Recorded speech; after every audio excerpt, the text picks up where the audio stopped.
민족의 죄인 최만식 1. 그동안까지는 단순히 나는 하여간에 죄인이거니 하여 면목 없는 마음, 밤새가는 마음이 골똘할 뿐이더니 그날 김군의 피의사에서 비로소 그 일을 당하고 나서부터는 일종의 자포적인 울분과 그리고 이 구차스런 내 몸뚱이를 도무지 어떻게 주체할 바를 모르겠는 불쾌감이 전면적으로 생각을 덮었다. 그러면서 보름 동안을 싸고 누워 병 아닌 병을 알았다. 2. 항룡문피라는 사람의 마음 한가로움이라고 할까, 누그러진 행습이라고 할까, 가까운 친구가 관여하고 있는 잡지사고 출판사고 하면 이리야 있으나마나 달리 소관이 긴급한 때 외에는 그 앞을 그대로 지나치지는 않게 되고, 들어가 앉아서는 신문 잡지도 뒤척이고 많이 잡담하고 조금 문담하고 방담도 싫도록은 하고 하기에 세월은 있고 하는 것을 주인 편에서는 흔연히 맞이하여 주고 같이 섭설려 이야기하고 하되 한결같이 패로하는 법이 없고 출판사나 잡지사의 사무실은 문피라는 사람에게 이를테면 동네 쇠박물처럼 임의롭고 무관함이 있어 김군이 주관하는 피사도 나의 그런 임의롭고 무관한 자리의 하나였었다. 하루 거리에 나가면 그래서 출판사나 잡지사를 몇 곳씩은 자연 들르게 되고 그날도 남대문 밖까지 나갔다 집으로 돌아오는 길에 역시 별 볼 일이 있던 것이 아니요 진할역이고 해서 부떡 피사에 들렀던 것인데 무심코 들르느라고 들렀던 것인데 김군의 말따나 일수가 매우 좋지 못했던 모양이었다. 점심낮을부터 까무릇 하던 하늘이 정녕 보슬비라도 내릴 듯 자욱이 다 흐리어 가지고 있는 4월 금음의 저녁 무렵이었다. 남대문 거리의 잡담한 복도에서 가로수의 나긋나긋한 잎사귀가 거리의 잡담함과 대조적으로 조용히 무엇인지를 숙명처럼 기다리는 듯 싶은 그런 가벼운 침울이 흐르는 시간이었었다. 김군의 피사는 바로 길 옆의 빌딩이었었다. 비둘기장처럼 4층 꼭대기의 한 방에 들어있는 빌딩의 40몇 개나 되는 층계를 숨차하면서 올라가다 마치 맨머리로 내려오는 김군과 마주 만났다. 장차에 조선 출판계의 왕조가 될 꿈을 꾸면서 사무소가 이게 뭐람?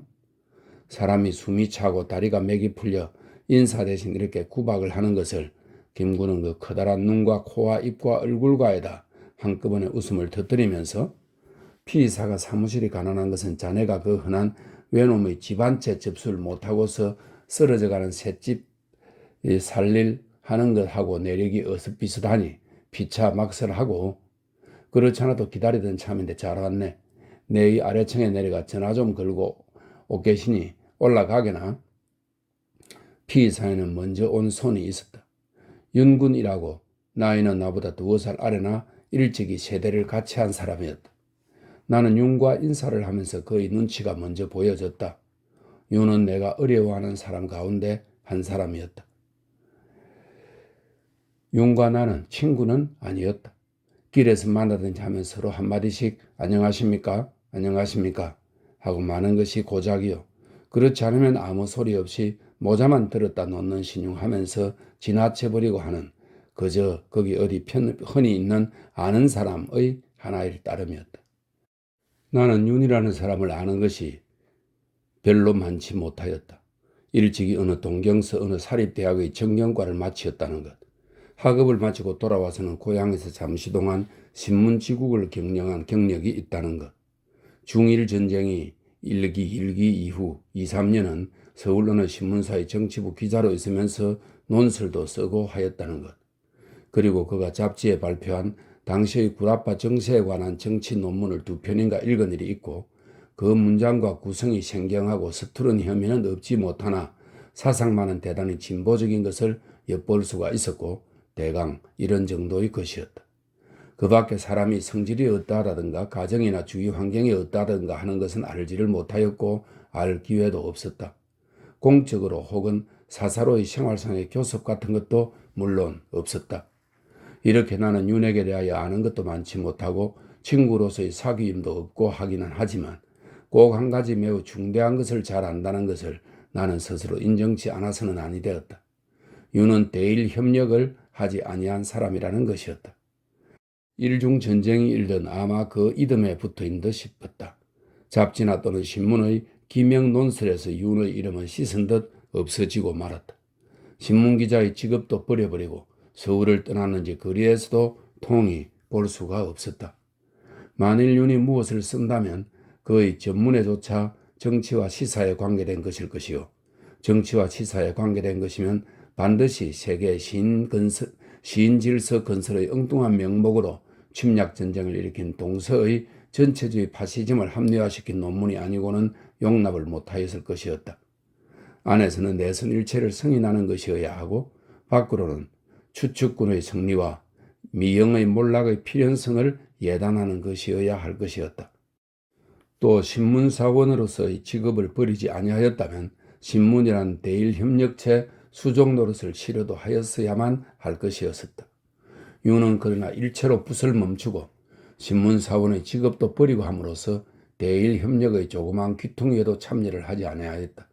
아니한 것이 분명하였다.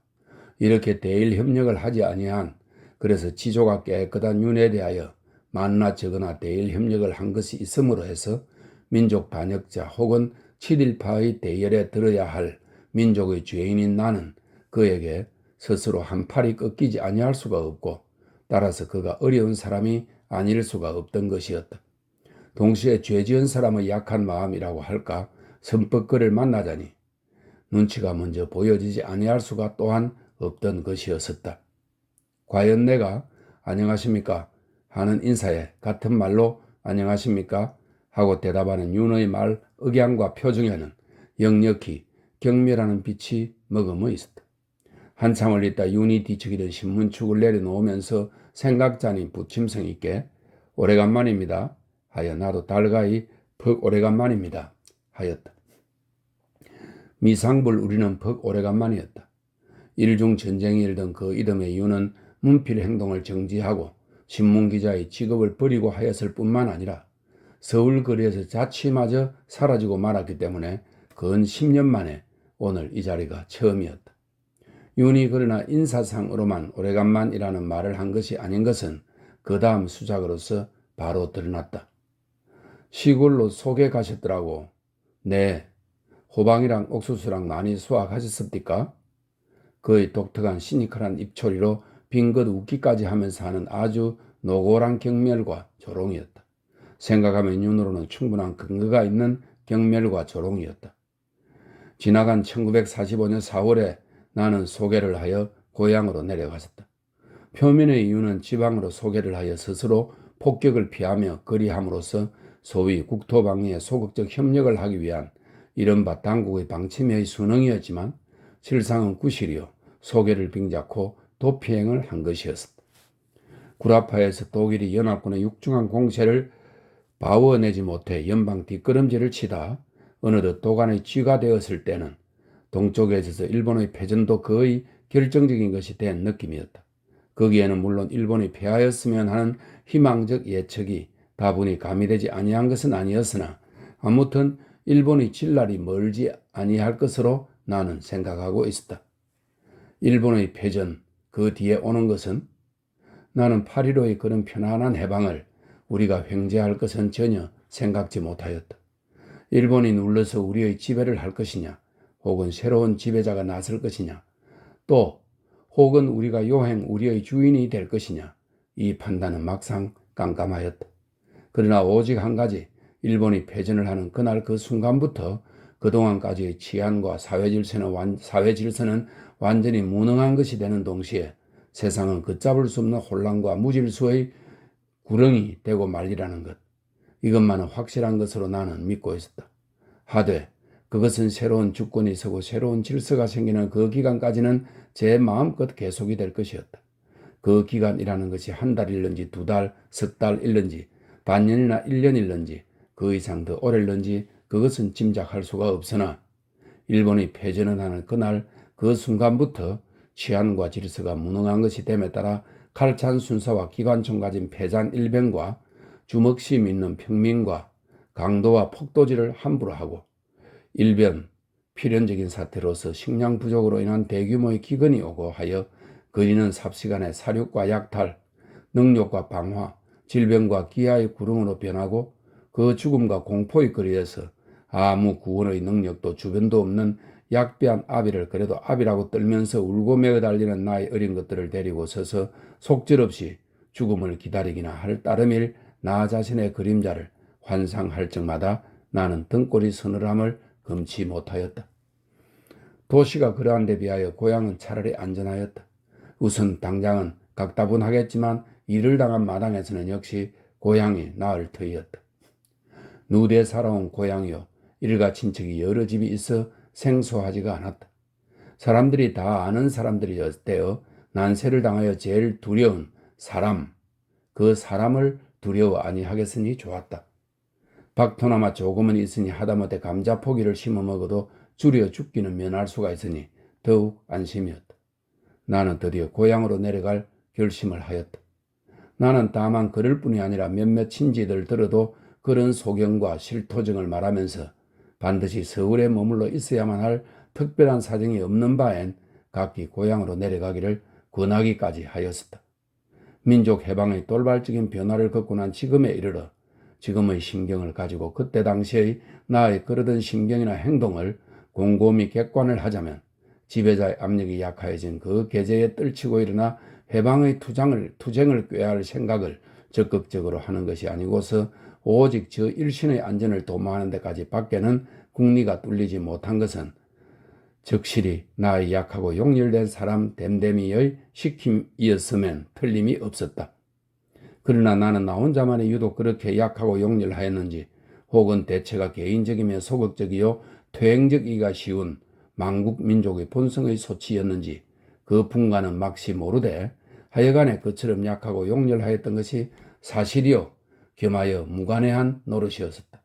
그렇다고 시방은 제법 굳세고 용맹스러워졌다는 자랑이냐 하면 물론 아니었다. 지금도 여전히 나는 약하고 용렬한 지압이었다. 일본의 패전 그 다음에 오는 혼란과 무질서에 대한 불안과 공포, 이것 말고서 그 이전에 또 한 가지의 절박한 위협이 있었다. 나는 서울 시내에서 동쪽으로 30리나 나간 경춘가도의 한강 기슬 광나루에 우거하고 있었다. 광나루는 서울 시내로부터 소개를 하여 나오는 것이지, 그래서 소개령이 내리자 집값이 연방 오르던 곳이지 이곳으로부터 다른 곳으로 소개를 가도록 마련인 곳은 아니었다. 이것만 하여도 나는 실상 소개를 간다고 나설 터무니없는 사람이었다. B29가 처음으로 서울 하늘에 나타나던 날이었다. 이날 나는 마침 시내에 들어가지 않고 집에 있다가 언덕의 솔숲을 거닐던 중에 공습 사이렌이 울었다. 산이라고 하기보다는 강가가 밭투 우뚝이 솟은 조그마한 구렁이었다. 그 깎여 질린 낭떠러지 바로 아래에는 깊은 강물이 바위를 스치고 흘러 흡사 평양의 청류벽을 연상함직한 곳이었다. 그뿐 아니라 강을 건너서는 펀한 벌판이요. 벌판이 닿은 곳에 먼 산이 암암히 그려져 있는 것일랑은 대야동두 점점산이라고 읊어낸 그것과 많이 비슷한 것이 있었다. 꼭대기에는 당집이 있고 주위로 솔과 참나무가 울창하여 그늘이 짙었다. 잔디도 좋았다. 그런 그늘 아래 앉아서 장강을 굽어보고 먼 산을 바라보면서 혹은 잔디에 누워 창공을 올려다보면서 끝없는 시간을 지우기란 울적하고 삭막한 나의 생활 가운데 만만치 아니한 위안의 하나였었다. 그때 나는 마침 이조사를 읽다가 병자호란의 대문에 이르렀던 참이라.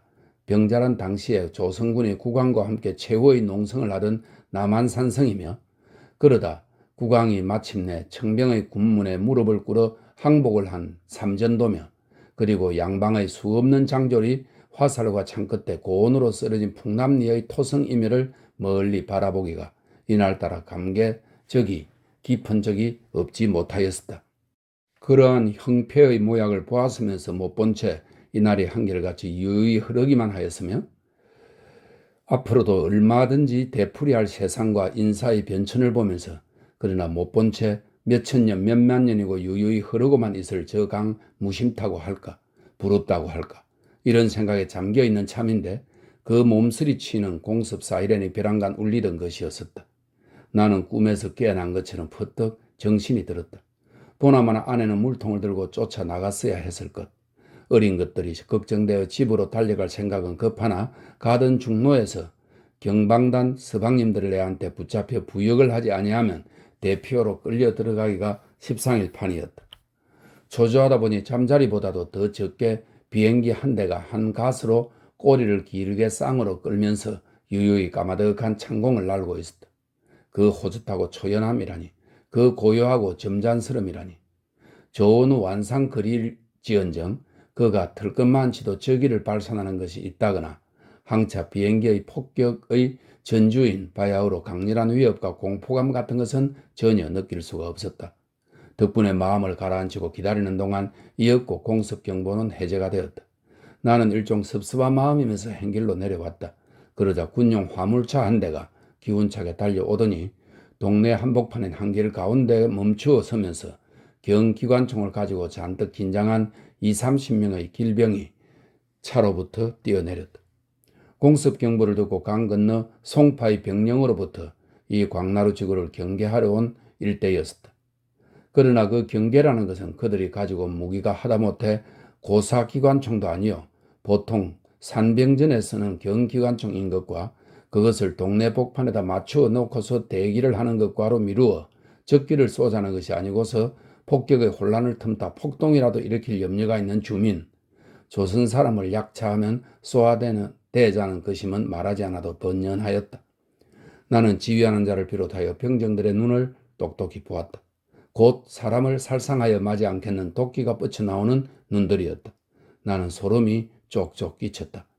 공습을 당하면서 적기를 쏠 방비를 하여 주기보다는 센징을 쏘아주길 차부를 차리는 그들의 앙심과 살기를 머금은 그 눈. 앞에 B-29의 폭격이 있다면 등 뒤에는 일병의 기관총 부리가 있는 그 기관총을 또한 피하기 위하여서도 나는 하루앞이 비교적 안전한 곳으로 자리를 옮아 앉아야 하였었다.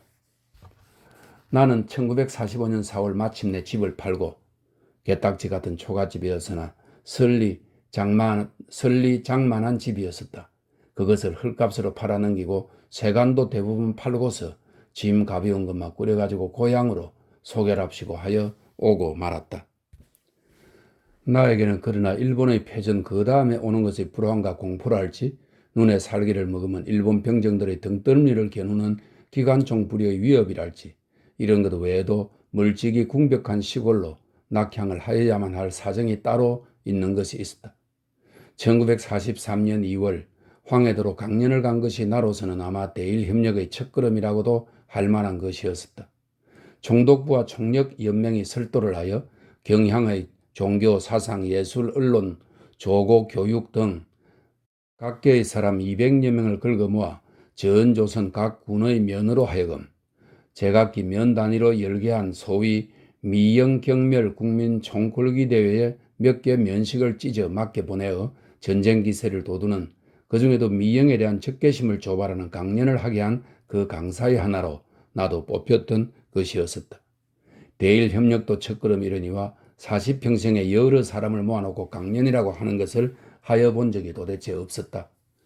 이러가 서툴러 못 나가겠다고 하였더니 조선말도 무방하다고 실상은 상대들이 시골 농민들인 만큼 국어상용의 본의에는 어그러지나 조선말이 더 효과적일 것인즉 이번만은 되도록 조선말로 하게 하기로 이미 방침을 세웠노라고 하였다.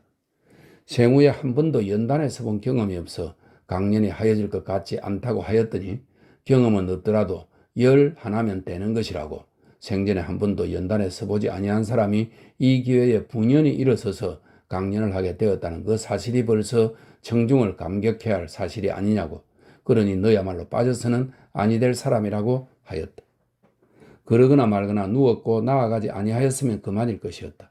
나중에 앙화가 와 닿겠지만 그 당장은 새끼로 목을 얽어 끌어내지는 못하였을 것이었었다.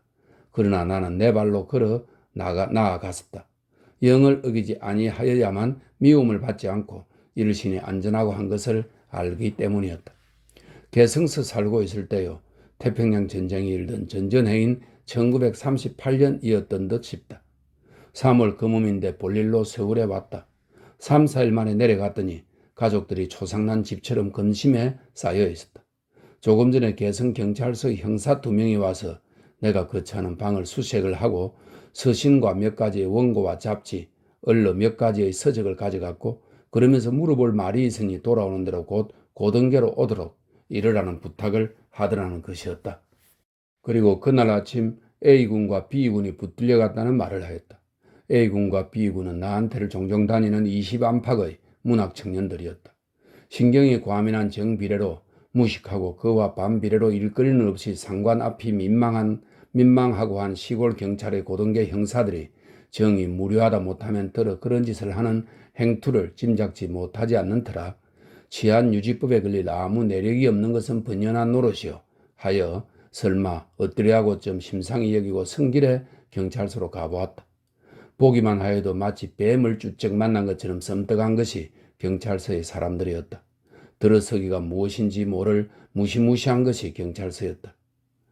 아무렇지도 않은 신고서 한 장을 드리러 가기에도 들어서면 벌써 눈 부라림과 호통과 따귀가 올라 붙거니만 싶어 덮어놓고 공포증과 불안을 주는 것이 경찰서요 그곳의 사람들이었다.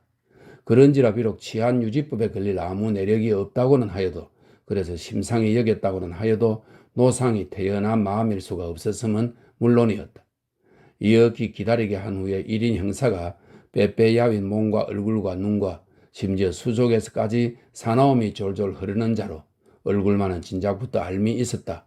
그 자가 별실로 데리고 들어가더니 A군과 B군과 나와의 상종에 대한 것을 묻는 것이었다. 언제부터 어떤 관련으로 알았으며 한 달이면 몇 번씩이나 찾아오며 만나서 하는 이야기와 하는 일은 무엇이며 하냐고. 만나기는 한 반년 전에 그들이 찾아와서 비로소 처음 만났고 하는 이야기나 하는 일은 문학을 공부하는 초보에 관한 것으로 쓰는 공부는 어떻게 하며 읽기는 어떠한 책을 읽어야 하며 어떤 작가는 어떤 작품을 썼고 어찌해서 그것이 좋은 작품인 것이며 또 그들이 책을 읽다가 이해치 못하는 대문이 있어 가지고 와 묻는 것이 있으면 설명을 하여 주기도 하고 하노라고 말썽 아니 될 범위에서 대답을 하였다. 그것뿐인가? 마지막 형리는 딱 얼으면서 표독한 눈매로 눈을 부라리었다. 나는 속으로는 떨리나 태연히 대강 그렇습니다. 더 생각해봐. 더 생각 하나마나 그렇습니다. 정녕? 네. 이 자식 소리와 함께 따기를 딱 끄프 딱딱딱 꿇어앉아 이 자식아. 글상으로부터 내려와 꿇어앉았다. 바른대로 되지 못해? 바른대로 되었습니다. 너 이번 진화사변에 대해서 한 이야기도 있잖아. 진화사변의 어떤 이야기 말입니까? 너 일본이 아무리 무력으로는 한때 진화를 정복을 한다더라도 결국에 가서 실패를 하고 만다고 그런 말을 했잖았어? 그건 일본을 두고 한 말이 아니라 한민족은 이상한 동화력을 가진 민족이 되어나서 그동안 누차 병반족속한테 무력 정복을 담했으면서도 그런 쪽쪽 정복자를 문화적으로 사회적으로 동화 흡수를 하고 내서 어느 시간이 경과한 후에 가선 정복자요 지배자였던 병방족속이 피정복자요 피지배자였던 한민족한테 먹히어버리고서 존재가 없어지고 했느라고 단순히 역사적 사실을 이야기한 일밖에 없습니다. 그러니까 이번 진화사변도 결국은 일본이 실패를 한다는 그 뜻으로다 한 소리가 아니야? 그렇게 억지로 가져다 댄다면 못될 것은 없지만서도 내 본인은 요 앙뚱스러운 자식 같으니라고 니 따위가 어따 대고 곧따위로 이 자식아 대일본 제국의 흥망이 달린 앞에서 너희 조선놈 몇 마리 좀 땅바닥으로 기는 버러지 많지나 명색이 있는 줄 알아? 그런 것들이 어따 대고 감히 그런 발칙한 소리를. 이번에는 구두발이 내 몸뚱이를 함부로 이긴다. 매는 미상불 아픈 것이었었다. 너 이 자식 좀 골아봐. 이 나이에 나는 생후 두 번째로 유치장이란 것을 들어가 보았다. 집어쳐넣어 놓고는 달포를 아무 소리 없이 저의 말대로 골리기만 하였다. 그동안 A군과 B군과 그리고 또 한 사람 붙잡혀 들어와 있는 C군과 이 세 사람만은 가끔가다 하나씩 끌어내다가는 노골노골하게 매질을 하여 들여보내곤 하였다. 아무 소리도 없이 처박아 두기만 하는 것은 당하는 사람으로는 무유한 유치장의 하루씩을 지우기의 답답하고 고통스러움과 이리장차 어찌 되리는가의 불안 초조와 이런 것으로 하여 악행이야 당할 값이라도 차라리 자주 끌려 나가기만 못한 노릇이었다. 정복자와 및 그의 수종 노릇을 하는 일부 원주민으로 이루어진 지배자가 피정복자를 닥달함에 있어서 인간으로서 인간을 학대하기에 경찰서의 유치장 이상 가는 것은 아마도 없을 것이었다. 물통에다 냉수를 한 통씩 기르다 놓고 국자를 담가 놓고 그 물을 떠 간수들이 저희들의 차도 다려 먹고 죄인들이 물을 청하면 한 국자씩 떠주고 하되 죄인들은 방방이 한 개씩 두어둔 양재기에다 물을 받아서 마시도록 마련이었다. 일전내기 투전을 하다 붙잡혀 들어온 촌농부가 하나 있었다. 지극히 가벼운 죄인이요 또 생김새도 어리숙하게 생긴 젊은 친구였었다. 가벼운 죄인이면 감방으로부터 불러내어 유치장 바닥에 비질도 시키고 죄인들의 잔시 중 물을 떠다준다거나 휴지를 들여준다거나 하는 심부름을 간수들 전에 대신 시키기도 하였다. 일전내기 투정군은 유치장 바닥을 다 쓸고 나서 마치 목이 말랐든지 물통에서 국자로 물을 떠 벌컥벌컥 시원히 마시고 있었다. 그러자 벼랑간 고라 이놈의 자식이 하고 병력 같은 고함과 더불어 간수가 저의 자리로부터 쫓아내려오더니 뺨을 치고 구둣바퀴로 걷어차고 하였다. 죄인은 국자를 놓치고 회사물이 바닥에 가 쓰러져 미쳐 다 못 삼킨 물과 볼이 터져 나오는 피를 함께 흘리면서 연방 아이구머니 소리만 질렀다. 간수는 죄인의 몸뚱이를 옆구리고 머리고 상관없이 퍽퍽 걷어 지르기를 거치지 않았다. 그러면서 꾸짖는 것이었다. 국자에다 왜 더러운 주둥이를 떼느냐고. 요보는 도야지보다 더 더러운 놈들이라고. 도야지보다 더 더러운데 어쩐지 그것은 막시 모르나 정복자란 것이 피정복자 앞에서는 도야지 많지도 명색이 없는 것만은 이 한 가지로 미루어서도 분명하였다. 나는 유치장에 들어가던 날의 첫 번 식사인 저녁밥을 먹지 않았다. 흥분이 되어 식욕이 없는 것도 없는 것이었지만 그다지 입이 호강스럽지 못한 나로서도 차마 그것을 밥이라고 입에 떠넣을 뜻이 나지 아니하였다. 찌그러지고 오그라지고 시커멓게 떼껍데기가 끼이고 한 양은 벤또에다 골싹하게 담은 밥이라는 것은 쌀 알갱이는 눈 씻고 잘 보아야 하나씩 둘씩 섞였을 뿐의 노란 조밥이요. 찬이란 것은 산에 가서 되는 대로 그럴싸한 풀잎을 뜯어다 슬쩍 데쳐서 소금을 뿌려 주물럭주물럭한 두어 젓갈의 소의 산나물 한 가지로 하였다. 밥에는 그러나마 만주 좁쌀에 고유한 그 세모지고 얄딸한 다갈색의 잡모래가 얼마든지 그대로 섞여 있고 내 밥이 젓갈도 데이지 않은 채 그냥 도로 나가게 된 것을 알자 옆에 있던 절도범이 혼자 말처럼 그럼 내가 먹을까?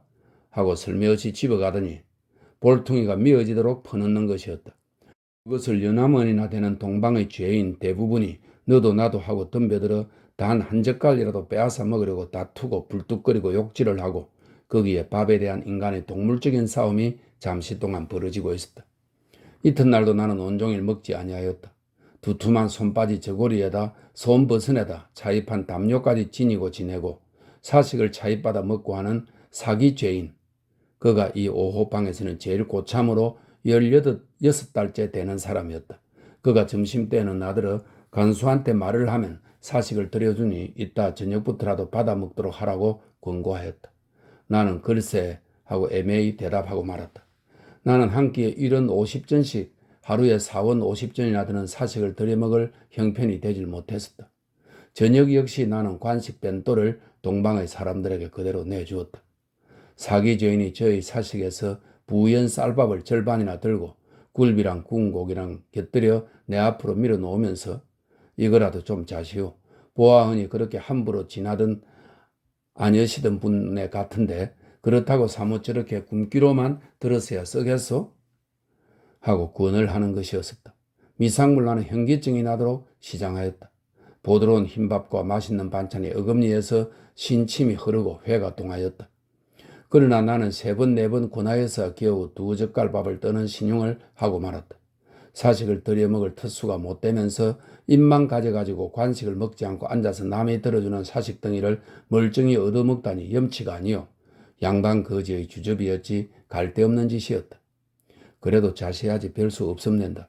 노영도 지금은 처음이라 다 심사도 편안치 않고 해서 그렇게 했지만서도 이제 두고 보시오. 배고픈 걱정 외에 더 걱정이 없을 테니 어서 나가고픈 생각, 집안일 죄다 잊어버리고 그저 먹을 것 생각밖에 나는 게 없는 걸. 사기죄인은 이런 말을 하였다. 나는 설마 그리라 하였으나 이래가 못 가서 그의 말이 옳았음을 나는 깨닫지 아니치 못하였다.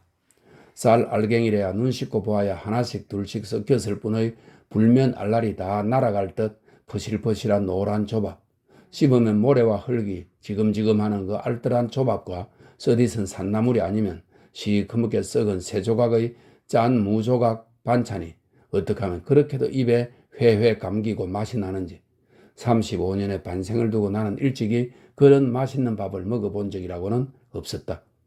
납작한 양은 된 또에다 골사간이 푼 그 밥이 아무리 양이 적은 나에게 망정 양이 찰 이치가 없었다.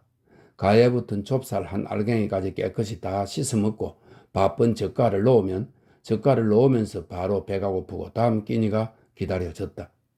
아침 7시면 박부루마가 떨긋거리며 온다.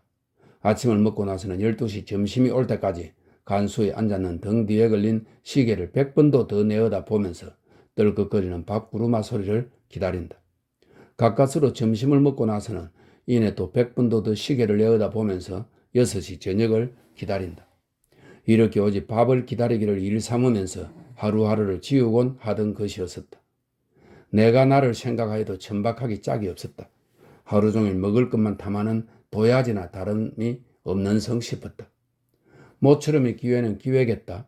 가만히 앉아서 정신을 집중시켜 사색 같은 것이라도 함직한 것이 아니냐고 스스로를 책망은 하여보나 첫째는 본씨가 그런 유유스런 성격이 된들 못하였고 겸하여 형이 결정된 감옥의 죄수가 아니어 놓아서 도저히 안존할 수가 없었다. 아무튼 조금은 자제력이 있다고 할 내가 그러할지 여느 잡범들이야 말할 나위가 없었다. 누가 밥을 남기든지 통째로 안 먹는 것이 있든지 하면 서로들 먹으려고 다투는 양이란 차마 보기에 민망한 것이 있었다. 규칙인 남는 밥은 도로 내보내되 아무도 함부로 먹지 못하도록 마련이었고 그래서 그 규칙을 범하였다 발각이 나면 죽을 매를 맞고라야 말았다. 그러므로 남는 밥은 몰래 먹어야 하였고 큰 모험이 아닐 수 없었다. 하건만 그들은 감히 모험하기를 주저치 아니하였다. 제 사모방에 밥 하나가 더 들어간 것이 드러났다. 4월 1하지만 유치장의 감방은 겨울 진배 없이 추웠다. 간수는 제 사모방에다 밥 하나를 더 먹은 벌로 물을 3통이나 끼얹었다. 그리고 밥을 나누어 먹은 4사람은 창살 밖으로 손목을 묶고 매달아 놓고 한나절이나 격금채로 두드러겨 팼다. 해방 후의 경찰서와 그 유치장의 범절이 어떠한지는 막시 모르나 일본식 경찰은 피의자에서부터 이렇게 잔악하고 동물적인 대우를 했었다. 전에의 소위 도야지 울에서 과연 도야지의 대우를 받으면서 나 자신 역시 도야지 이상이질 못하는 채 한 달을 무료히 썩히었고 한 달 만에 비로소 취조실로 불리어 나갔다. 그 몸과 얼굴과 눈과 심지어 수조까지 사나움이 질질 흐르는 1인 형사였다. 독수회를 조직한 사실을 A가 자백을 했는데 너는 그래도 모른다고 뻗댈 테냐? 형리는 쩡쩡 울리는 목소리로 이렇게 따잡았다. 독수회를 조직했다고요? 나는 선뻑 무엇라고 대답할 말이 없어 뚜레거리다 반문하였다. 그래, 자백을 했어. 나는 없습니다.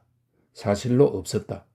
모르면 몰라도 A군이 매에 부대끼다 못해 허위의 자백을 하였거나 그렇지 않으면 그들의 상투수단인 넘겨짓기일 것이었다.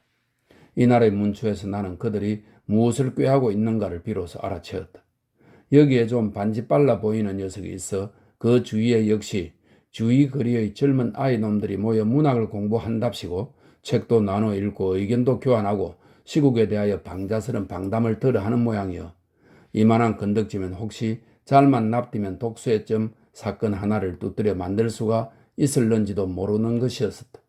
마치 대장장이의 망치가 두드리는 곳에 아무것도 아니던 녹슨 헌쇠덩이가 버젓이 도끼며 식칼이 되어 나오듯이 저 전라북도 경찰부가 두드려 만든 카프 사건도 그런 솜씨의 요술이었을 것이었다.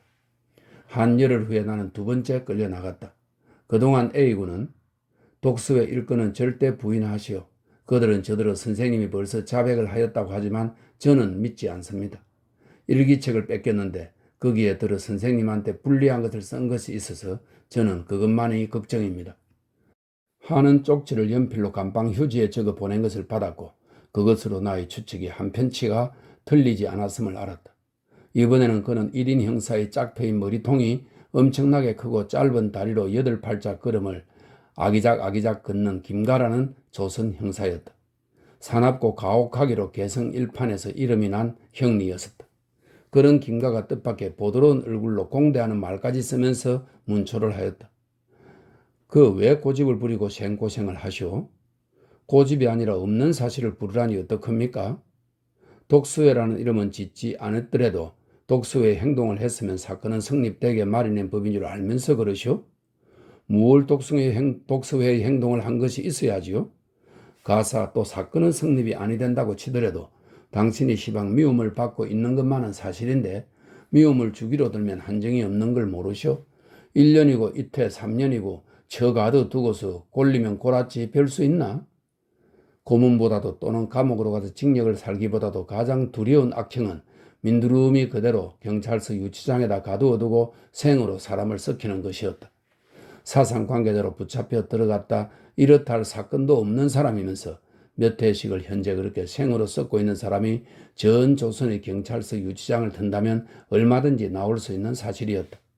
또 사상관계자만이 아니요 멀리 다른 곳에 신뢰를 찾을 것이 없이 당장 내가 갇혀 있는 한 방에도 사기 횡령으로 몰려 붙잡혀 들어와가지고 1년과 넉 달이 되는 사람이 있지 않은가.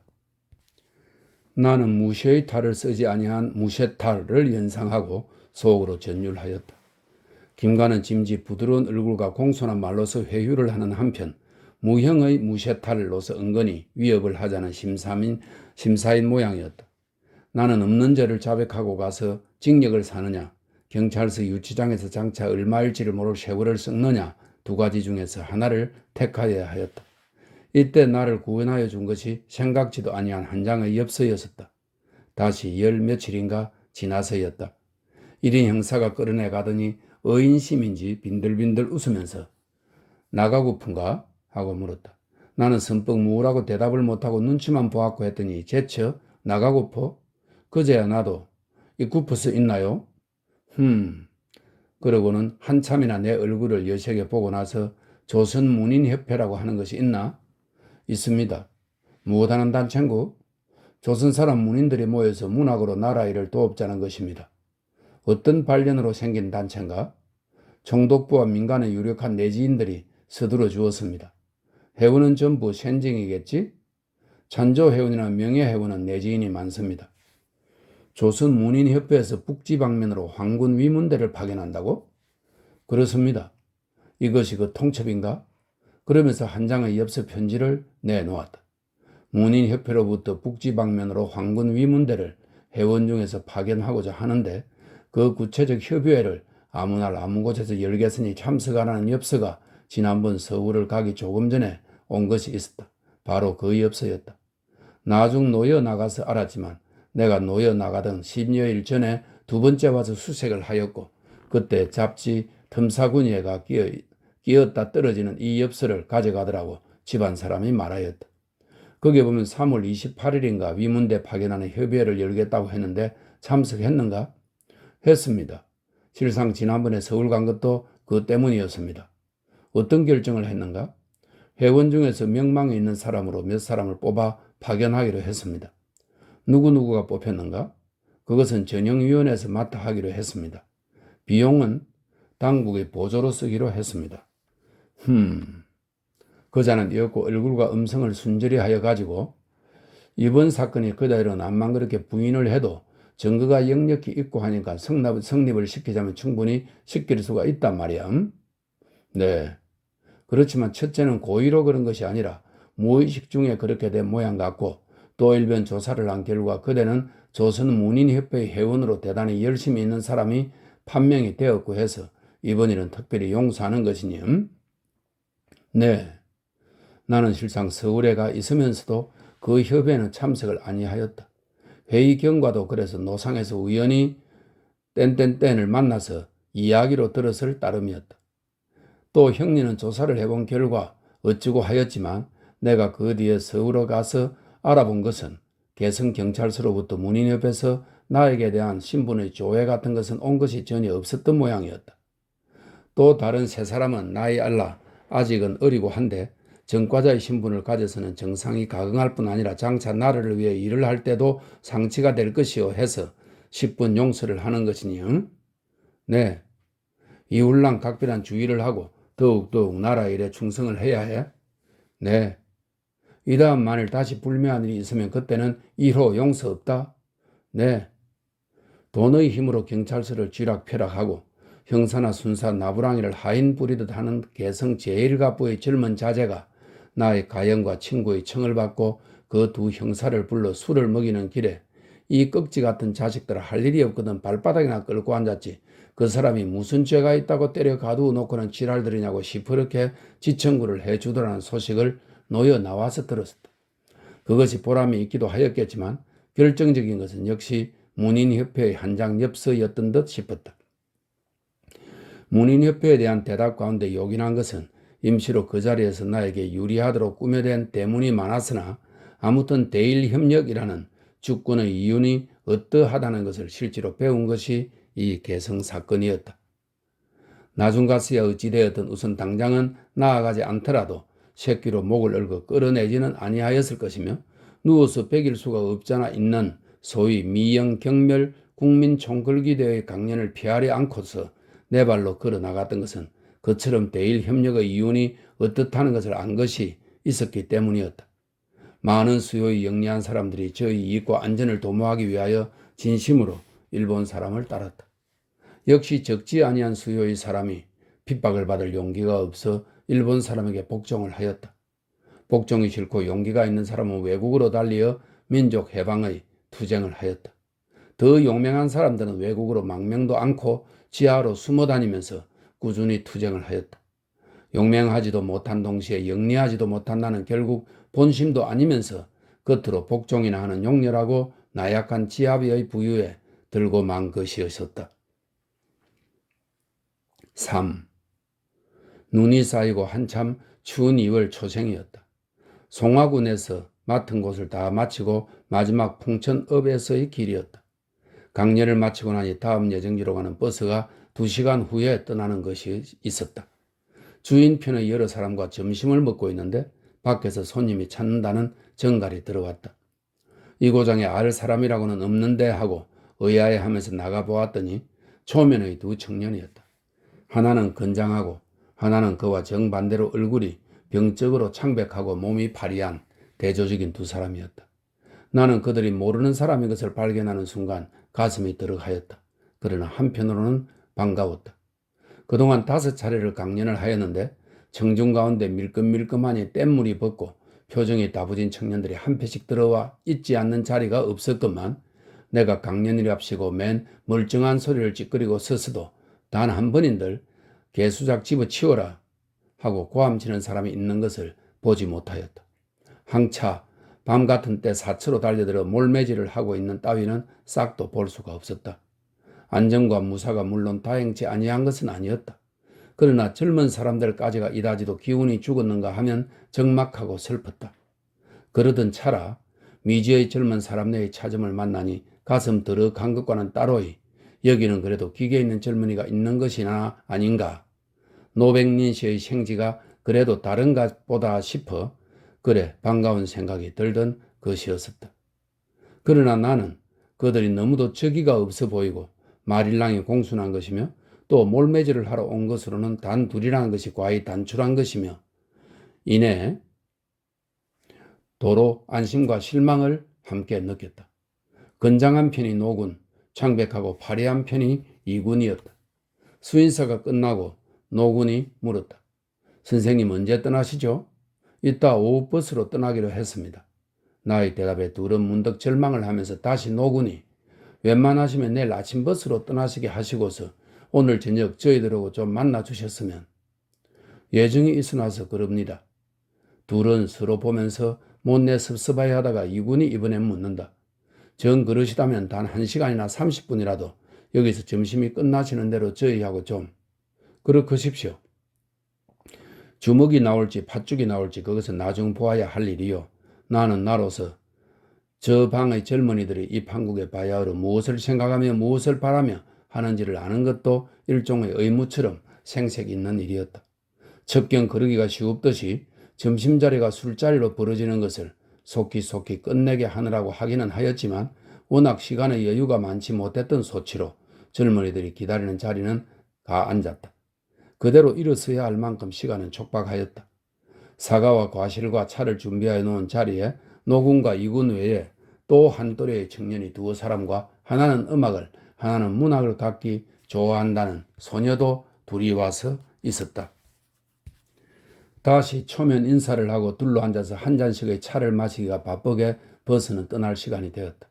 노군과 이군이 서로 가람 내일 아침에 떠나도록 하고 하룻밤 자기들과 이야기를 하여 주어 달라고 저 방에서는 선배들을 항상 그리워하는데 모처럼 기회를 그냥 놓치기가 여간 섭섭지 않다고 간곡히 만류를 하였다. 나는 그날 풍천읍을 떠나 송화온천까지 가 거기서 장년으로부터 나를 맞으러 오는 사람과 만나 다음날 장년으로 가서 준비를 하여 가지고 그 다음날부터 강연을 하기로 다 배비가 되어 있었다. 그러나 나는 장년편과 연락에 어긋이 나고 가사 그래서 장년에서의 예정에 상치가 생기는 한이 있었더라도 이 젊은이들의 만류를 뿌리치고 일어설 수는 없었다. 밤에는 12인가로 사람이 더 불었었다. 20으로부터 24세까지의 대개는 중등 이상의 학력을 가진 모두가 준수한 젊은이들이었다. 한 청년이 말하였다. 우리는 시방 앞날이 깜깜합니다. 자꾸만 비관이 됩니다. 어떻게 하면 좋을지 모르겠어요. 나는 단박에 대답이 막혔다. 그야 대답을 하기로 들면 시원히 하여 줄 말이 없는 것은 아니었다. 그러나 20여 명 이상이나 모인 사람들이 그 사람들은 막상 다 믿어온 사람들이라고 하더라도 내가 이 자리에서 한 말이 한 집 건너고 두 입 건너 필경엔 경찰의 귀에까지 들어가지 말란 법이 없다는 것을 어떻게 보장할 것인고 명색이 선배라고 믿고서 그들은 진심의 호소를 하던 것이었다. 모인 전부가 낮에 강연회에도 와서 들었다고 한다. 그러니 낮에 강연회에서 짓거린 소리는 본의가 아니고 할 수 없이 그런 것이요. 진심은 그렇지 않거니 이렇게 나를 믿고서 자기네도 진심을 토로함이었다. 소문이 퍼질까 저하여 경찰의 형별이 두려워 이 나를 믿고서 와 안기어 고민을 호소하는 젊은이들의 진심에 대하여 한 가지로 진심이지 못하는 나의 비겁함, 그 용렬스러움. 나는 나 자신이 야속하고 또한 슬펐다. 너무 범위가 막연한데 가령 어떤 방면으로 말이죠? 나는 아무리나 우선 이렇게 반문을 하였다. 여기 모인 우린 태반이 정병이나 학병으로 끌려 나가야 할 사람입니다. 끌려 나가서 개죽음을 해야 합니까? 나는 등에 찬물을 끼얹는 것 같았다. 열어서 먹기를 멈추고 긴장하여 나의 대답을 기다렸다. 우리가 앞으로 살아나가는데 일본 사람과 똑같은 권리를 주장하자면 피도 좀 흘려야 아니할까요? 피를 흘리면 흘린 피의 대가를 요구할 권리가 생기지 아니합니까? 네, 그렇지만 그는 불만한 눈치였다. 그 불만이야 하는 것이 만족하여 하는 이보다 얼마나 다행스러운지 몰랐다. 이어서 다른 사람이 말을 하였다. 도무지 차별 대우가 아니꺼워서 못 견디겠어요. 차별 대우를 받지 않도록 우리도 실력을 가져야 하겠죠. 문화적으로나 경제적으로나 그 사람 내보다 떨어지지 않는 수준에 도달해야 하겠죠. 우리 전체가 노력을 해서 그만한 실력을 가지는 다음에야 응감히 우리를 하시하시겠습니까? 같은 학교를 같은 해에 일본 아이는 꼴찌로 조선 사람은 첫째로 졸업을 했는데 한날 한시에 들어간 회사에서 월급이 서로 다르지요. 일본 아이는 조금 있으면 승차를 하는데 조선 사람은 만날 그 자리지요. 실력도 별 수가 없잖아요. 개인으로는 우리가 일본 사람보다 나을 사람이 있다지만 전체로야 어디 그렇습니까? 우리 전체가 일본 사람 전체보다 나은 적어도 같은 수준에 이르도록 실력을 가져야 하고 그 때를 기다려야 하겠지요. 이 실력론이나 먼저의 피의 대가의 주장론, 친일파 가운데서도 제 소위 진보적이라고 하고 내선 일체주의자라는 이름으로 불리는 극단파에서 하는 주장이었다. 그렇기 때문에 그들은 친일파는 친일파이면서도 총독부와 군부의 미움과 주목을 받는 패들이었다. 나는 목마른 젊은이들이 바라는 한 그릇에 시원한 냉수를 주는 대신 그런 친일파의 괴설을 빌려 결국 한 숟갈에 쓰디쓴 소태를 주고만 셈이었다. 뼈다귀가 부러지거나 골병이 들도록 널씬 몰매를 맞은 이보다도 더 아픈 마음을 안고 사관으로 돌아가 누웠다. 잠을 이루지 못해 하는데 이군이 혼자 찾아왔다. 사람을 이 사람 저 사람 너무 여럿을 오게 해서 선생님 퍽 거북하셨을 줄 압니다. 그러나 사람들은 다 안심할 수 있는 사람들입니다. 이군은 두 무릎을 단정히 꿇고 앉아서 사과 겸 변명을 한 후에 어떻게 하면 좋겠습니까 선생님? 하고 침통이 묻는 것이었다.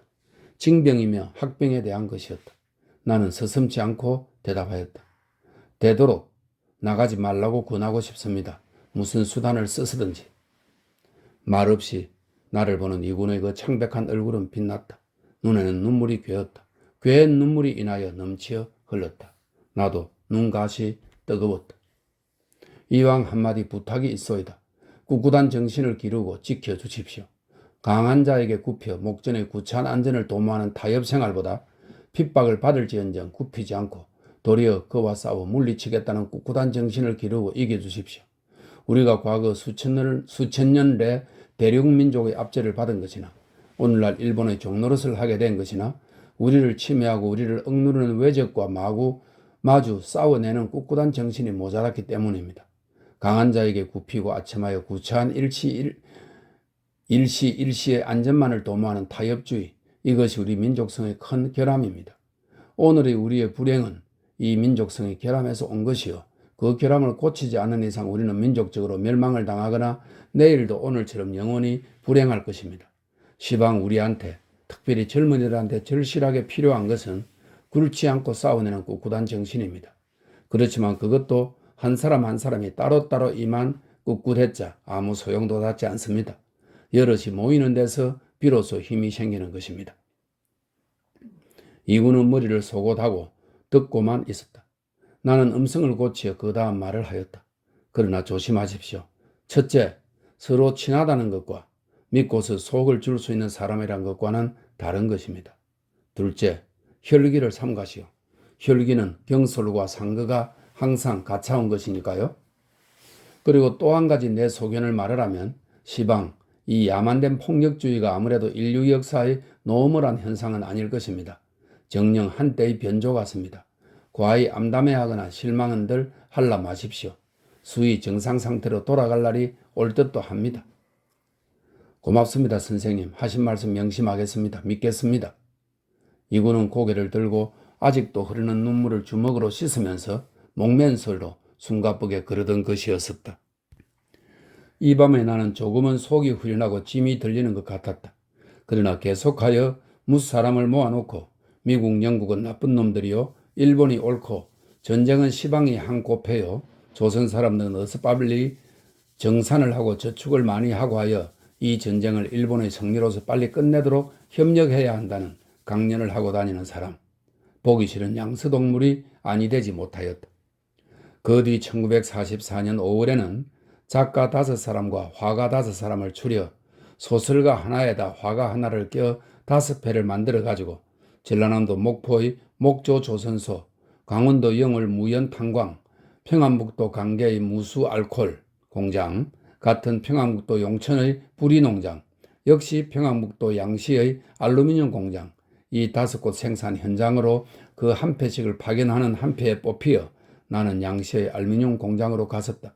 할 일이라는 것은 가서 한 일주일가량씩 묵으면서 생산 현장의 실지 견문을 얻어가지고 돌아와 화가는 정산하는 그림을, 소설가는 정산 소설을 각각 쓰는 것이요, 주체와 발화는 총력 연맹 문학과였다. 나는 다녀와서 200자 20장인가를 써내 놓았고 이르러 번역을 누구에겐지 맡겨서 시킨다고 하더니 그대로 우물쭈물 발표는 되지 않았었다. 그해 다시 가을에는 강원도 김화로 전년의 황해도적과 비슷한 강연을 하였다. 그보다 조금 앞서 매일신부에다 연재소설을 쓰기 시작한 것이 있었다. 금열이 신문사의 편집자를 시켜 작자에게 다짐을 요구하였다. 반드시 시국적인 소설이어야 할 것과 소설의 경계를 미리 제출할 것과 그 경계대로 충실히 써나갈 것 등 속의 다짐이었다. 유일한 생화가 그때나 지금이나 매문이요, 매문을 아니하고는 이합, 이작의 배급살조차 팔 길이 없는 철빈, 요구대로 다짐을 두고 쓰기를 시작하였다. 쓰면서 가끔 배신을 하다가 두어 차례나 불려 들어가 금열관, 이 퇴직 순검한테 꾸지람도 듣고 문학 강의도 듣고 하였다. 잘하나 못하나 20년 소설을 썼다는 자가 넉바탕에 와서 순검한테 문학 강의의 일석을 듣고, 그러나 일변 생각하면 받아 싼 욕이었었다. 바이런인지는 자다가 아침에 깨어보니 제가 그렇게 유명해져 있더라고 하였다지만 나는 하루아침 잠에 깨어 수렁 가운데 들어서 있는 나 자신을 발견하였다. 한정없이 술술 자꾸만 미끄러져 들어가는 대일 협력자라는 수렁. 정강이까지는 벌써 미끄러져 들어가 있었다. 그러나 시방이라면 빠져나올 수 없는 것도 아니었다. 만일 이때 빠져나오지 않았다면 정강이에서 그 다음 허벅지로, 허벅다리에서 배꼽으로, 배꼽에서 가슴펴기로, 모가지로, 이마로, 그러고는 영영 퐁당하고 마는 것이었다. 몸은 트럭이 있는 대로 죄다 곤두설 노릇이었다.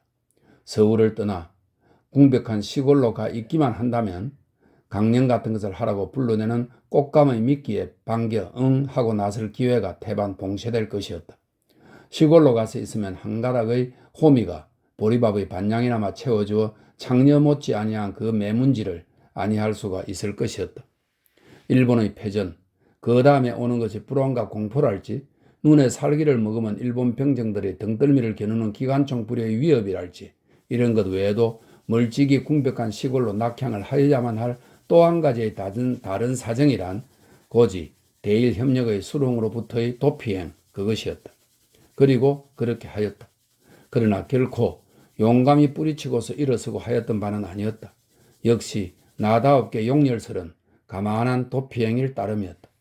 새삼스럽게 무슨 지조가 우러나는 것이 있었음도 아니었다. 후일에 혹시 문제라도 당하는 일이 있을까 보아 그날의 벌을 가볍게 하자는 계책인 것도 아니었다. 지금까지의 행적을 사는 고장을 옮김으로써 남에게 숨기기라도 하는 것은 더욱이 아니었다. 그런 점으로는 차라리 객지인 광나루가 더 유리하였다. 오직 그 대일협력이라는 사실에서 풍기어 나오는 악취, 그것이 못 견디게 불쾌하였고 목전에 그것을 면하고 싶은 지극히 당면적인 간단한 욕망으로서의 일뿐이었다. 아무리 정강이께서 도피하여 나왔다고 하더라도 한번 살에 묻은 대일협력의 불길한 진흙은 나의 두 다리에 심겨진 불멸의 고무장화였다. 씻어도 깎아도 지워지지 않는 영원한 죄의 표식이었다.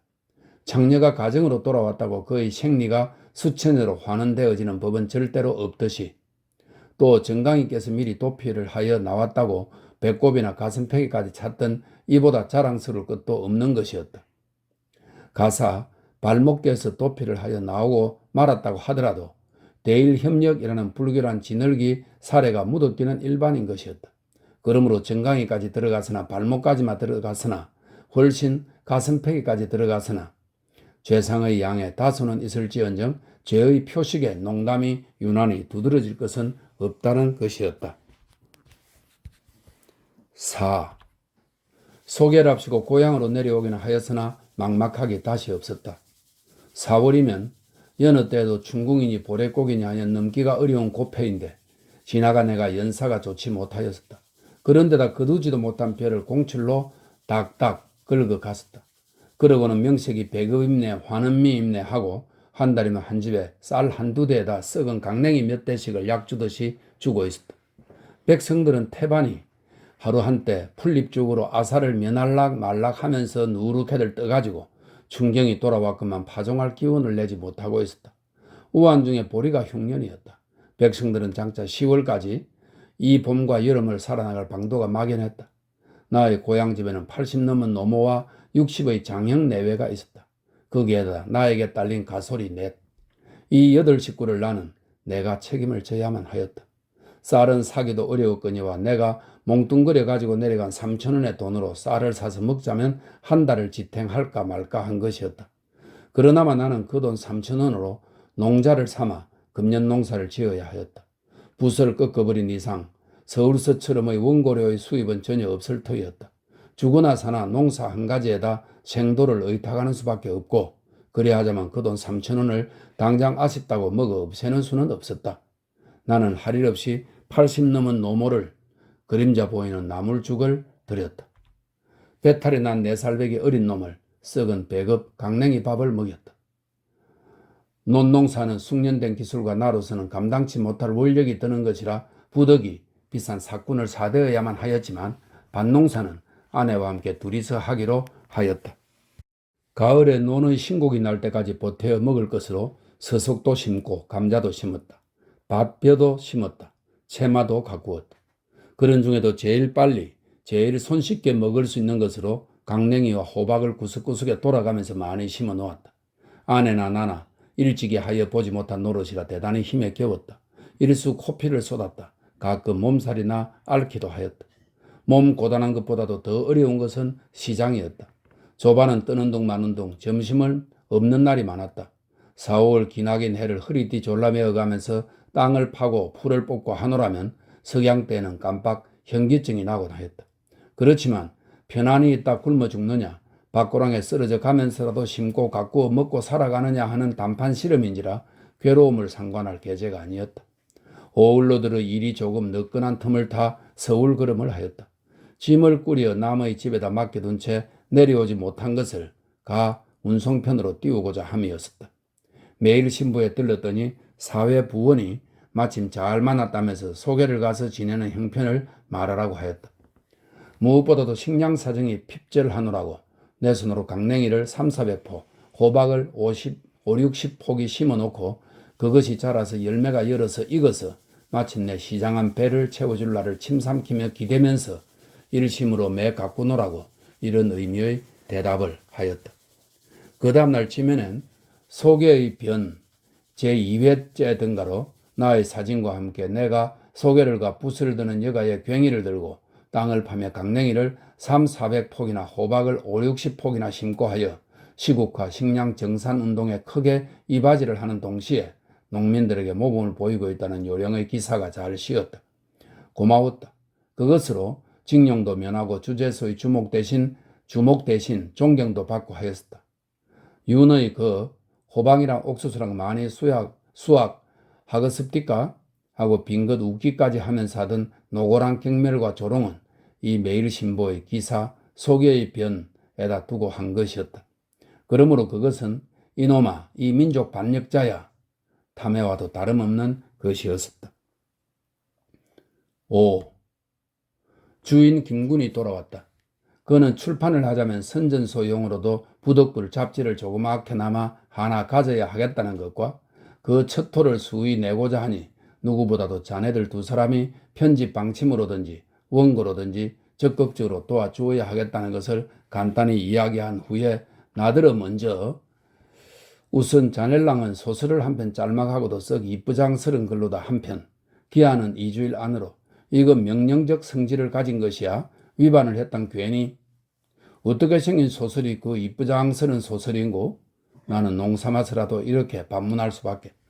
가령 예를 든다면 자네가 이번에 어디에다 쓴 맹순사 같은 소설은 도저히 이쁘장스런 소설이 아니니까 그렇다면 다른 사람들을 부탁하는 게 수울걸? 이왕 말이 났으니 말이지 8.15 이후 여지껏 침묵하고 있다. 첫 작품이 그런 거라곤 좀 섭섭하대. 재주가 그뿐인 걸 어떡하나? 나는 차라리 그 자리에 윤이 있지 않았다면 대작을 쓰느라고 침묵했던 줄 알았던감 하였을 것이었었다. 인전 소설도들 쓰기 편하죠? 윤이 그닥고 묻는 말이었다. 노상 그렇지도 않은 것 같습니다. 검열이 없어지고 보니까 인력거꾼이 마라송은 잘못하듯이. 아, 내선 일체 소설들도 썼으려더냐 지금이야. 검열이 없어지기 때문에 긴장이 풀려서 도리어 쓰기가 헛심이 쓰인다는 말에 대한 반박이 내선 일체 소설도 썼으려더냐?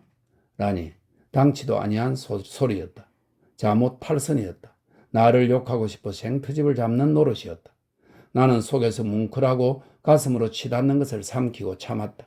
아니 참고 대들었자 무엇 낀 놈이 성낸다는 꼴이요 치소나 더할 따름이었다. 험하여지는 공기를 눈치채고 김군이 얼른 말머리를 돌려놓는다. 소설은 아무튼 그렇기로 하고 윤군 자넬랑은 이걸 좀 써주겠나? 패전을 통해 본 일본인의 민족 기질. 내 영역도 아니지만 그런 게 무슨 제목거리나 되나? 3kg 들면 크지. 난 그래 좌담회라도 열까 했지만 그런 것까지는 없고 학생들이 심지어 중학생까지도 10년 후에 보자면서 요새 여간 긴장과 열심들이 아니래잖아. 그런데 한편으로 재밌는 모순은 딱 전쟁에 치고 나니까 그 흙에 빠지고 비굴하던 꼬락산일 좀 보란 말이야. 세상 앙칼지고 기성스럽고 도고하고 하던 거. 그거 일조에다 어디로 가고서들 그따위로 비굴하고 반편스럽고 겁 많고 하느냐 말이야. 난 사실 일본이 전쟁에 저 항복을 하는 날이면 굉장히 자살들을 하고 나가 자빠지려니 했었는데 웬걸? 더구나 지도자 놈들 그런 얌체 빠지고 뻔뻔스럽다군. 그 중에서도 조선 나와 있던 놈들 그 기염 그 교만 다 어떡하고서 무엇이냐 고천 그놈은 한북지사로 갔다 해서 붙잡힌 채 경찰서 고스카이질을 하고 있더라고. 난 말을 왜 해? 윤은 그러면서 입을 삐쭉. 명색이 지도자 놈들이 얌체 빠지고 뻔뻔스런 건 하필 외놈들 뿐이던가? 조선 놈들은 어떻길래?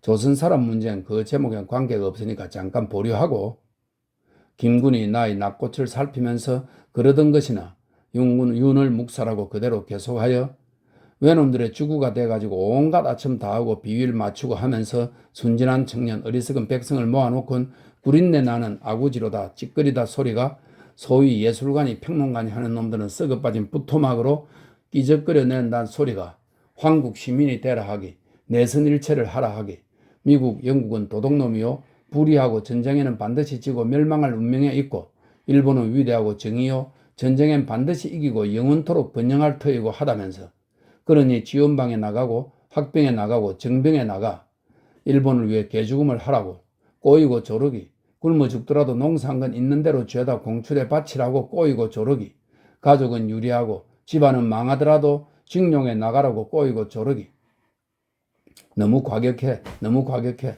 잡지 편집 회의론 탈선이야.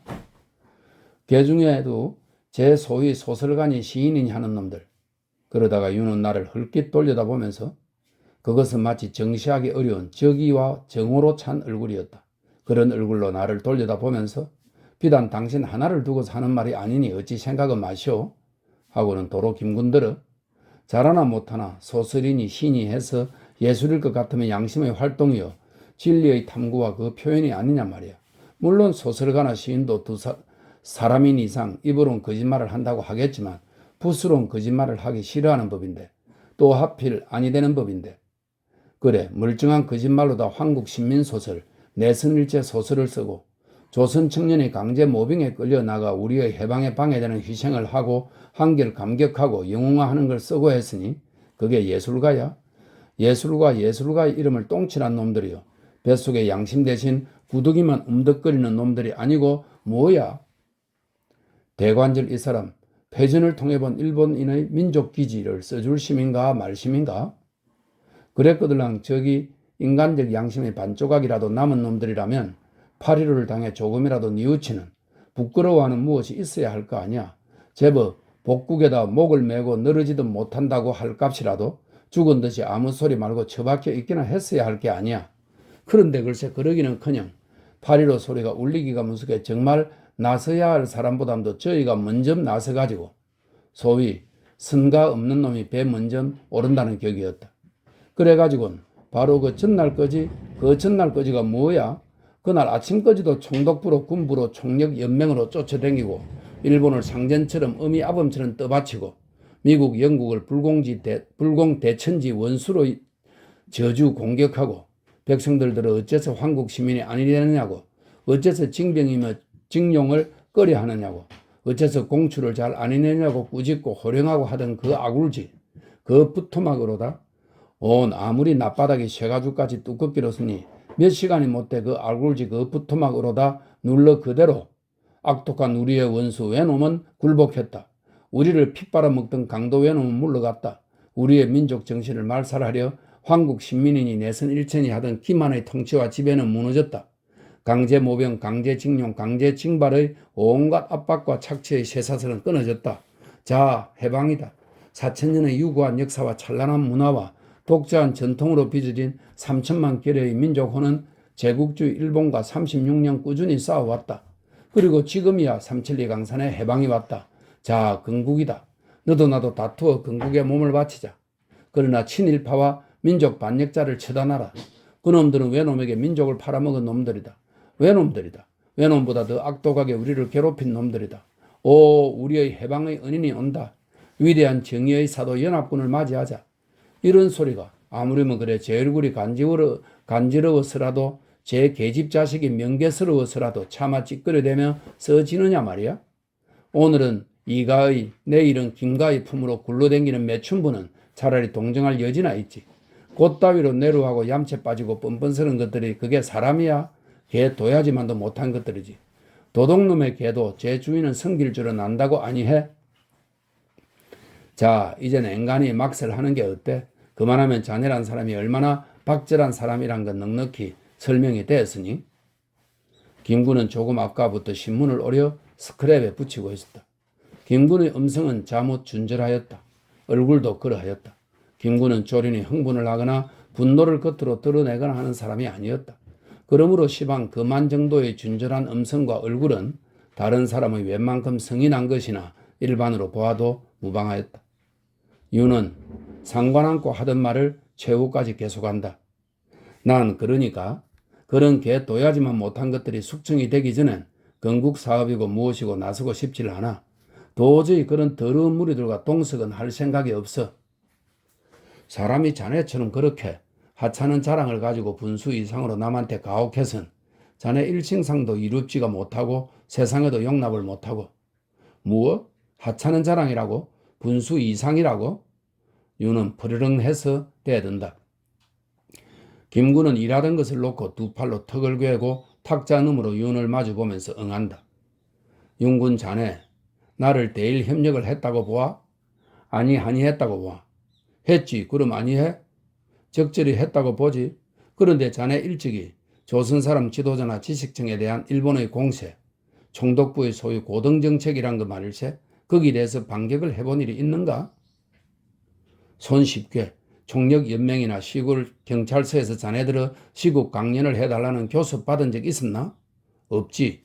원고는? 없지. 신문사 그만두면서 이내 시골로 내려가 있었으니까? 몰라 물은 게 아닐세.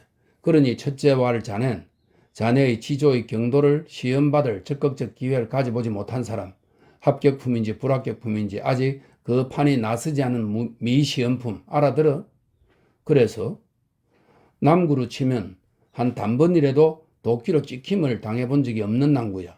한 번 찍어 넘어갈런지 5번 10번에 찍어 넘어갔을런지 혹은 100번 1000번을 찍혀도 영영 넘어가지 않았을런지 그걸 알 수가 없지 않은가. 그래서 그러니까 자네의 지조의 경도란 미지수거든. 자네가 혹시 그동안 꾸준히 투쟁을 계속해온 좌익의 투사들이나 민족주의 진영의 몇몇 지도자들처럼 100번 1000번의 찍임에 넘어가지 않고서 오늘날의 온전을 지탕한 그런 지조란다면 그야 자랑도 하자면 하염적하겠지. 그러지 못한 남을 나무랄 계제도 있자면 있겠지. 그러나 어린아이한테 맡기기도 조심되는 한계의 계란일런지 소가 밟아도 깨지지 않을 자라등일런지는 하여튼 미시험의 지조로 가지고 함부로 자랑을 삼고 남을 멸시하고 한다는 건 매양 분수에 벗는 노릇이 아닐까? 내가 무슨 자랑으로 그런데나? 의식적이건 무의식적이건 그리고 둘째로 자넨 자네의 결백을 횡재한 사람. 결백을 횡재하다께? 자네와 나와 한 신문사의 같은 자리에 있다가 자넨 사직을 하고 나가는데 난 머물러 있지 않았던가? 그래서 그것이 난 신문기자의 직업을 버리고 나면 이튿날부터는 목구멍을 보전치 못할 테니까 그대로 머물러 있으면서 신문을 만들어냈고 그 신문을 만들어내 종사한 것이 자네의 이른바 나의 대일 협력이 아닌가? 그렇지. 그런데 자네는 월급 봉투에다 목구멍을 털었지 않더라도 자네 어른이 부자니까 먹고 사는 걱정은 없는 사람이라 선뜻 신문기자의 직업을 버리고 말았기 때문에 자네는 신문을 만드는데 대일 협력을 아니한 사람, 그렇지 않은가? 그래서 그렇다면 그걸 재산적 운명이라고 할런지 내가 결백할 수가 없다는 건 가난했기 때문이요. 자네가 결백할 수 있었다는 건 부잣집 아들이었기 때문이요. 그것밖에 더 있나? 자네와 나와를 비교 대조해서 볼 땐 적어도 그렇잖니? 물론 가난하다고서 절개를 팔아먹었다는 것이 부끄러운 노릇이야 부끄러운 노릇이지. 또 오늘이라도 민족의 심판을 받는다면 지은 죄만치 복지할 각오가 없는 배도 아니고 그렇지만 자네같이 단지 부자 아버지를 둔 덕분에 팔아먹지 아니할 수 있다는 절개도 와락 자랑거린 안일상 불의. 그건 진부한 형식 논리요. 결국은 억담. 월급쟁이가 반드시 신문사 밥만 먹어야 한다는 법은 있던가? 신문기자 말고 달리 얼마든지 월급쟁이질을 할 자리가 있지 않아? 가령 은행은? 은행이든지 보통 영리회사든지. 은행은 대일협력 아니하고서 초연했던가? 하다못해 땅은 못 파먹어? 김구는 어처구니가 없다고 뻔히 윤군을 바라보다가 철이 안직 덜 났단 말인가? 일부러 우김질을 하자는 심인가? 말을 좀 삼가는 게 어때? 진정이라면 나도 묻거니와 나랄지 혹은 그 밖에 자네와 가차온 친구로 불쾌한 세상을 버리고 시골로가 땅이라도 파먹을까 하고서 자네들을 얼마간의 토지를 빌리려고 했을 경우에 선뜻 그것을 받아줄 마음의 준비가 있었던가?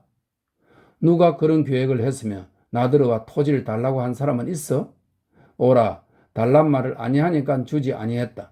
그럼 그건 불문에 넘기고 자네 말대로 시골로가 땅을 파 농민이 되는 거였다? 그렇지. 신문기자가 신문을 만드는 건 대일협력이고 농민이 농사에서 벼 공출해서 외놈과 외놈의 병정이 배불리 먹고 전쟁을 하게 한 건 대일협력이 아닌가? 지도자와 피지도자라는 차이가 있지 않아? 신문은 대일협력을 시키고 농민은 따라가고 한 그 차이가 적은 차일까? 농민들이 벼 공출을 한 것이나 젊은 사람들이 지원본과 학병에 나간 것이나 완전히 조선 사람 선배랄지 지도자의 말만 듣고서 비로소 공출을 하고 병정에 나가고 한 거라면 지식층의 대일협력자만은 100이면 100, 1000이면 1000 죄다 목을 잘라야지. 그렇지만 여복의 윤군, 농민 만명들을 일일이 물어본다고 하세. 구장과 면직원이 등살해 순사들이 들끓어 나와 뒤져가고 숨겨둔 걸 내놓으라고 유치장에다 가두고서 때리고 하는 바람에 공출을 했느냐. 무모한 사람들이 연설로 소설로 신문에서 공출을 해야 한다고 하는 말을 듣고 그런가 보다 여기고서 자진의 공출을 했느냐. 아주 고지고대로 대답을 하라고. 한다면 모르면 모르되 나는 구장이나 면직원의 등살에 순사와 형벌이 무서워서 억지로 공출을 낸 것이 아니라 어떤 조선 양반의 강연을 듣고 옳게 여겨서 어떤 소설을 읽고 감동이 돼서 아무 때의 신문을 보고 좋게 생각이 들어서 그래 우러나는 마음으로 공출을 했소. 대답할 농민은 10,000명에 1명도 어려우리. 지원병이나 학병도 역시 같은 대답일 거고 도대체가 당년의 조선 사람들이 더욱이 청년들이 대일협력을 하고 댕기는 지도자란 위인들이 하는 소리를 신용을 한 줄 아나? 신용은 고사요. 자네 말따나 개 도야지만도 못 알았더라네. 그런 지도자 명색들의 말을 듣고서 공출을 했을 게 어딨으며 지원병이니 학병이니 나갔을 게 어딨어? 외놈이나 공관리들의 강제에 못 이겨 했기 아니면 저희는 저희대로 호신지책으로 한 거지. 자네 논법대로 하자면 그럼 친일파나 민족 방역자 한 놈도 없고 말겠네 그려. 지금 이 방에만 해도 사람이 셋이 모인 가운데 둘이 민족 반역자인데 없어? 처단할 놈 말이야? 많지. 그렇지만 벌이란 건 그 범죄가 끼친 영향을 참작하고 범죄자의 정상을 참작하고 그리고 범죄 이후의 심리와 행동을 참작하고 그래가지고 처단의 경중이 있어야 하는 법이지. 자네 같을래서야 3천만 가운데 장정의 태반은 죽이자고 할 테니 그야말로 뿔을 바로 잡으려다가 소를 죽이는 격이 아니겠는가? 웬만한 놈은 죄다 쓸어 숙청은 해야지. 관대했다간 건국의 큰 방해야. 38 이북에 사듯이 해야만 해. 그리고 난 누가 무슨 말을 하거나 그 비루하고 얌체 빠지고 뻔뻔스럽고 한 인간성 그게 싫어. 소름이 끼치도록 싫고 얄미워. 그런 것들과 조선 사람이라는 이름을 같이 한다는 것까지도 욕스럽고 불쾌해. 김군은 노상이 김군 자신의 일제시대에 신문이나 만들었다는 실상 문제 이하의 대일협력 사실을 구구이 발명하자는 의사라느니 보다도 하도 민망하던 나머지 거의 두루춘풍식의 처세법을 잠시 회절을 하고 나를 위해 윤에게 싸움을 걸었던 것이었었다. 그러나 김군의 대일협력자에 대한 변호는 윤의 말이 아니라도 억지에 형식 논리에 기울어진 그래서 대체가 모두 옹색스럽고 공격투성이었다. 설령 완전히 변호가 되었다고 하더라도 피고격인 내가 우선 아니 검사의 논고가 옳고 피고인의 주장은 아무 소용도 없어. 이런 심리 상태인데야 더욱 말할 나위도 없었다. 또 윤의 지조나 결백 문제인데 이것은 더구나 문제가 아니었다. 윤의 지조가 아무리 미시험의 것이로서니 결백이 재산의 덕분이기로서니 죄인을 공격할 자격이 없으란 법은 없는 것이었었다. 이렇게 기다려도 윤은 떠는 말이 없었다. 나는 이 자리에서의 나의 의무를 다한 것을 알고 김군과 윤을 작별한 후 피의사를 나왔다. 나의 얼굴에 한 점의 핏기도 없어지고 만 것을 나는 거울은 보지 아니하고도 진작부터 알 수가 있었다. 김군이 뒤미쳐 따라 나와 아래층까지 배웅을 하여 주었다. 일수가 나빴나 보이? 김군이 작별로 잡았던 손을 풀고 웃으면서 하는 말이었다. 나도 웃으면서 한마디 하였다. 그러나 김군에게는 울음같이 보였을는지도 몰랐다. 죽기만 많이 못한가 보이?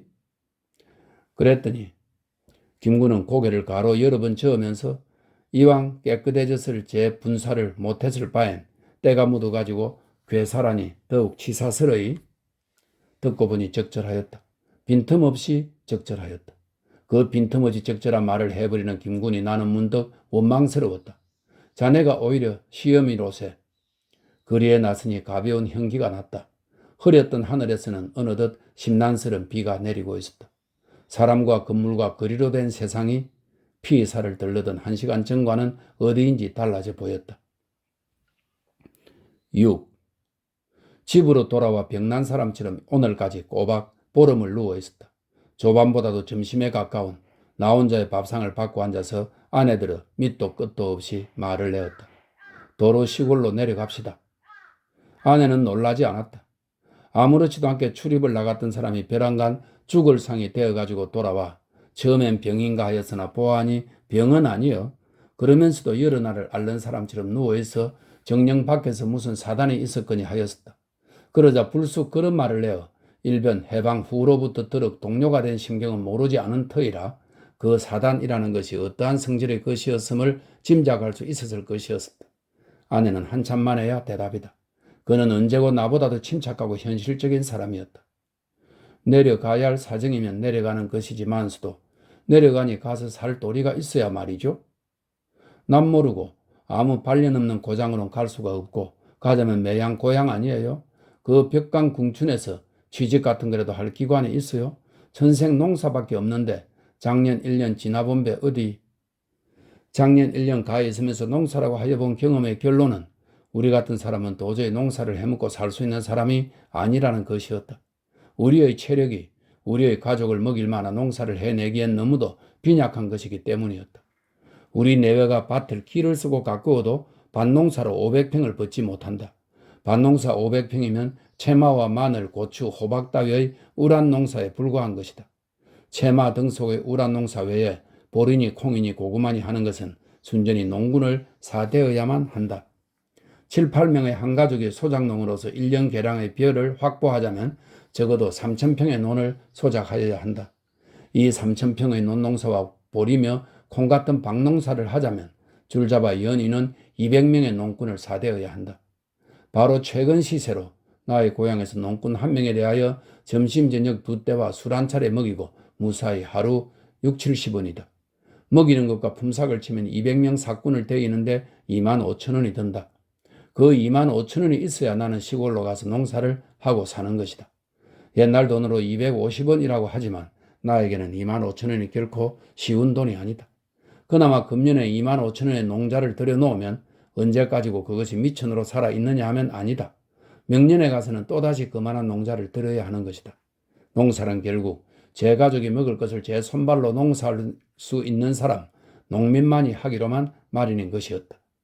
싸싸한 햇빛이 들여온 마루에서 5살 배기, 3살 배기의 두 어린 것이 잿깔거리면서 무심히 놀고 있다. 오래도록 어린 것에가 눈이 멎었던 아내는 한숨을 내쉬면서 말한다. 정이 서울이 싫고 하시다면 가 살다 못 살 값이라도 가기가 어려우리 까만 저 어린 것이 가엾잖아요. 저엘의 교육을 어떡하겠어요. 내 명년이면 우선 한 알 소학교를 보내야 하는데 학교까지 심리 아니에요. 7살 배기가 매일 심리 왕복이 무리도 무리지만 그렇게라도 해서 소학교를 마쳐준다고 중학 이상은 가량이 없잖아요. 무슨 수의 학자를 맞춰 서울로든 공부를 보내게 되지 못할 것이고 시골 스킬러 소학교는 마쳐주고 만다면 평생 농민인데 농민이 구태라 납벌멸이가 없지만 그래도 천품을 보아 예술 방면으로든 과학 방면으로든 재주가 있는 게 있다면 그 방면으로 발전을 시켜주는 것이 어미아비 도리가 아니에요. 여보, 우린 다 죽은 심 칩시다. 죽은 심 치면 못 참을 건 있으면 못 견딜 건 있어요. 당신 죄 짓었잖아요. 그 죄, 지으신 죄 그대로 저생 가시고퍼요? 아내가 나를 죄인이라 부르기는 처음이었다. 그는 울면서 그 말을 하였다. 나를 죄인이 아니라 여기려고 아니하는 이 낡아 빠진 아내가 나는 존경스럽고 고마웠다. 당신이야 존재가 미미하니까 이듬해 민족의 심판을 받지도 못하실지 몰라도 가사 받아서 벌을 당한다고 하더라도 형벌이 죄를 속량해 주는 건 아니잖아요. 이를 악물고 다른 것 다 돌아보려 말고서 저것들 남매 잘 길러 교육 잘 시키고 잘 지도하고 해서 바른 사람 노릇하도록 나무 옆에 떳떳한 사람 노릇하도록 해줍시다. 아버지로서 자식한테 대한 애정으로나 죄인으로서 민족의 다음 세대에 다 속죄를 하는 정성으로나 어미 애비의 허물로 그 어린 자식한테까지 미쳐가서야 어린 것들을 위해 너무도 슬픈 일이 아니에요? 원고 쓰질려 마세요. 차라리 영리여사 같은데 취직이라도 하세요. 그것도 싫으시거든 얼마 동안 집안에 들어앉아 계세요. 내가 박물 보통이라도 이고 나서리다. 그런 것 저런 것을 모르는 배 아니오마는 하도 인생이 구차스러 못하겠구려. 구차스럽고 울분이 도무지 어따 대고 풀 길이 없는 울분이 가슴속에가 뭉쳐가지고 무시로 치달아 오르고 막 이러고 있을 즈음에 조카 아이가 푸떡 당도하였다. 중학 상급 학년에 다니는 넷째 형의 아들이었다. 조카라지만 정이 자별하여 친자식이나 다름없는 조카였다. 일요일도 아닌데 올라온 연휴를 물었더니 주저하다가 대답이었다. 아이들이 동맹휴학을 했대요. 정 그래 거기 들기도 싫고 해서 일 해결될 때까지는 여기서 공부나 할 영어로. 동맹휴학은 어째? 선생 배척이래요. 선생이 어쨌길래? 선생 하나가 새로 왔는데 일정실에 서울 어떤 학교에 있을 적부터 유명한 친일패였더래요. 어째서? 창시 아니한 학생 낙제시키기, 살살 뒷밟다 조수말 하는 거 붙잡아다 두들겨 주기, 저희 학교로 와서도 연성 일본말로 다 찌꺼리고 뭐 여간만 금방진 거 아니에요. 그 선생이 적실히 친일파요 그런 나쁜 짓을 했다는 건 어떻게 알았어? 그 학교 댕기던 아이가 며칠 전학을 해왔어요.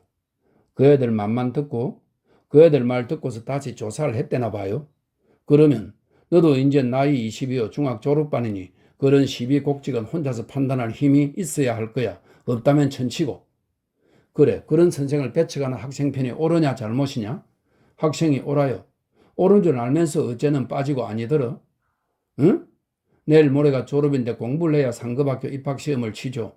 조양에도 관계가 될걸요. 이놈아.